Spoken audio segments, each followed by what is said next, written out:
दोस्तों, पिछले कुछ दिनों से जो एयरपोर्ट्स पर इमरजेंसी जैसे हालात हैं, इस पर सरकार नतमस्तक क्यों है? इतनी मजबूत सरकार अपने आप को कहने वाली, क्यों घुटनों पर आई हुई है? क्यों लाखों लोग परेशान हुए हैं?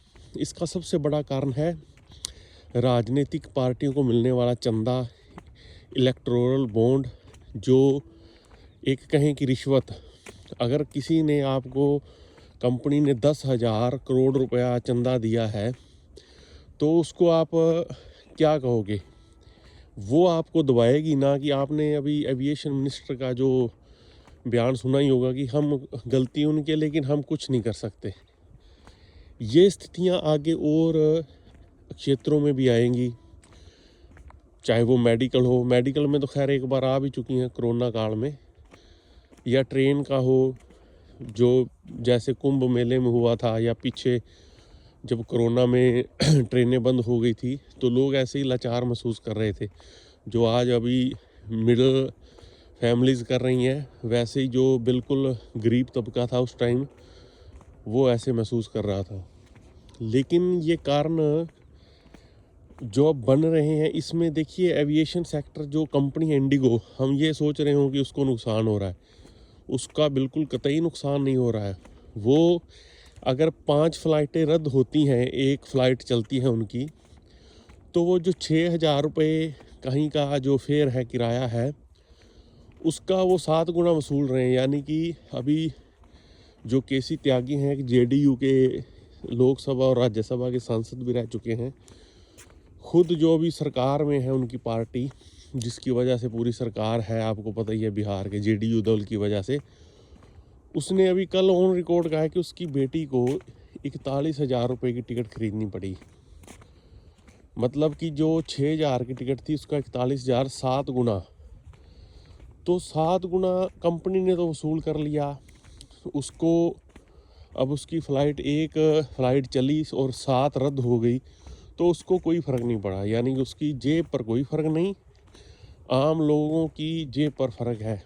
क्योंकि जो 7 पैसेंजरों के पैसे वो एक दे रहा है, उनको कोई फ़र्क नहीं। लेकिन सरकार क्या कर रही है? सरकार आपको कहेगी कि जांच होगी। जैसे जांच हुई थी जब अयोध्या में राम मंदिर की इनॉग्रेशन थी, तो लोग गए थे, या महाकुंभ में जब लोग जा रहे थे, तो उस टाइम 10-10 गुना फेयर बढ़ गया था। उसके बाद जांच हुई, कहाँ पर है जांच, उसका रिज़ल्ट कहाँ पर है, किसी को कुछ नहीं पता। और इसका भी यही होने वाला है, 10-12 दिन में लोग भूल जाएंगे, और कंपनी अपना जो पैसा है वो कमा के एक साइड जाएंगी।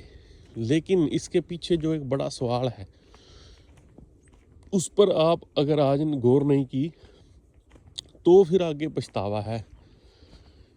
क्योंकि ये जो दिक्कतें हैं जो अभी आई है, जो इसमें दूरदर्शिता की कमी दिखी, ये आने वाले टाइम में लगभग हर सेक्टर में आएंगी।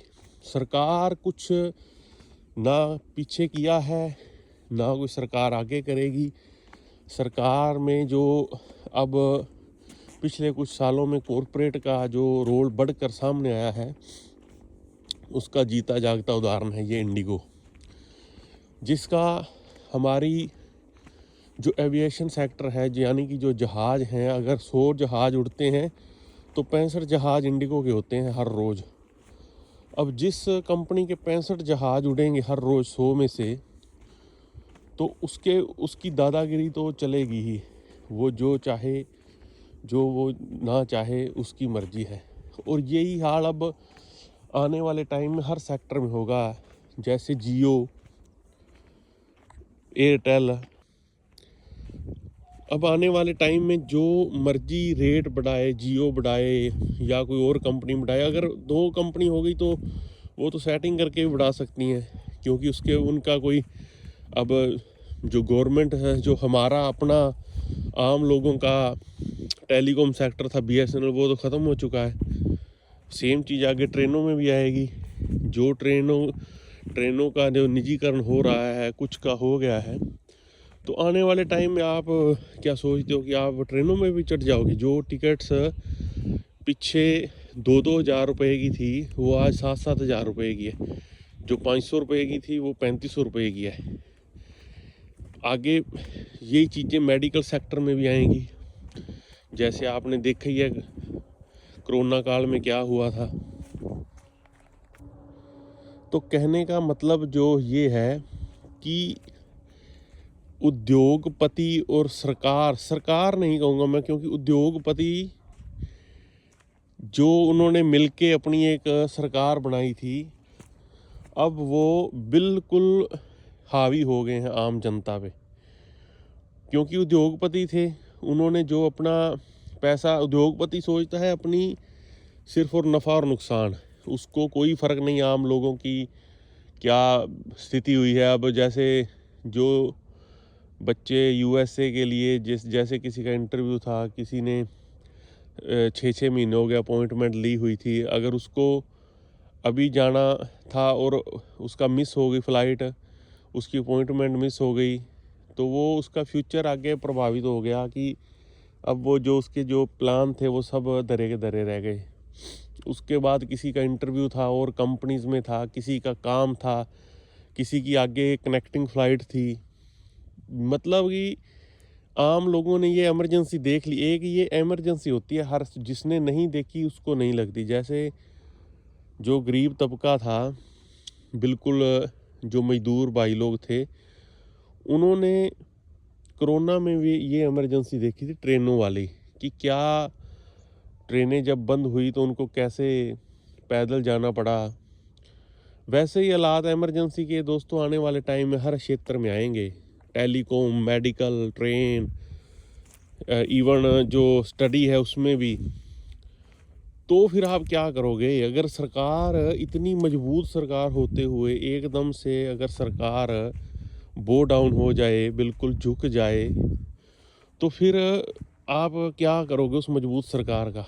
इससे तो इसका सीधा सीधा आपको एक ही जो तस्वीर निकल के सामने आ रही है वो ये कि उद्योगपतियों के आगे सरकार की बिल्कुल भी नहीं चलती, या कहें कि जो उसके बोर्ड में बैठे हुए लोग हैं वो सारे सरकारी बंदे हैं, सब सरकार के हैं। और अरबों खरबों का खेल है ये। अब 10-12 दिन में अरबों रुपए इधर से उधर हो जाएंगे, किसी की जेब में चले जाएंगे, क्योंकि काला बाजारी भी बढ़ी हुई है।